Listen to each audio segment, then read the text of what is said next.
प्रदेश के प्रशासन तंत्र के सर्वोच्च शिखर सचिवालय में नॉर्थ ब्लॉक के बाद प्रस्तावित एक और भवन के निर्माण की योजना फिलहाल टाल दी गई है। इसके बजाय अभिलेखागार भवन और आसपास के हिस्से में मंत्रियों की बैठकों के लिए एक सभागार की योजना को मूर्त रूप दिया जाएगा। पेश है इसी पर एक खास रिपोर्ट। शासन सचिवालय समस्त राज्य प्रशासन का नियंत्रक एवं केंद्र बिंदु है, जिसमें कर्मचारियों, आईएएस, आरएएस अधिकारियों और मंत्रियों के बैठने की पर्याप्त व्यवस्था न होने के चलते पहले नॉर्थ ब्लॉक बनाने के साथ एक और भवन बनाने का प्लान था। प्लान में क्या था? पंचायती राज खंड से पूर्व तक के भवनों और कैंटीन्स का हिस्सा आना था इस दायरे में। आईटी भवन तक 50,000 वर्ग फीट में बनना था नया भवन।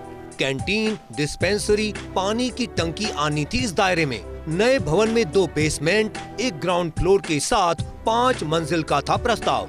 पंचायती राज खंड के बाद से आईटी भवन तक 50,000 वर्ग फीट में बनेगा नया भवन। एक कैंटीन और एक हाई टेक ऑडिटोरियम का निर्माण भी था प्रस्ताव। इसमें पार्किंग बनाने का भी था प्रस्ताव। प्रस्ताव को अमली जामा पहनाने के लिए हो गया था सर्वे भी। इसी वजह से डिस्पेंसरी को किया गया था रिसेप्शन के पास बाहर शिफ्ट, लेकिन ये प्लान फिलहाल टाल दिया गया है। क्यों टाला प्लान? सचिवालय में नॉर्थ भवन का निर्माण जारी है। 2027 तक जब ये बन जाएगा तब कुछ हद तक कमरों की जरूरत पूरी हो सकेगी। इसका कारण यह है कि ये भवन बनने पर सीएस ऑफिस, वित्त, कार्मिक जैसे कुछ विभाग उसमें शिफ्ट हो सकते हैं।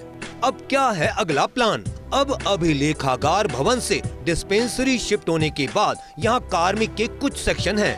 पूर्व में इस जगह पर वापस डिस्पेंसरी शिफ्ट करने की बात कही जा रही थी। इसे लेकर बातचीत भी हो गई थी। अब यहाँ मंत्रियों की बैठक के लिए बड़ा सा हॉल बनना प्रस्तावित किया गया है।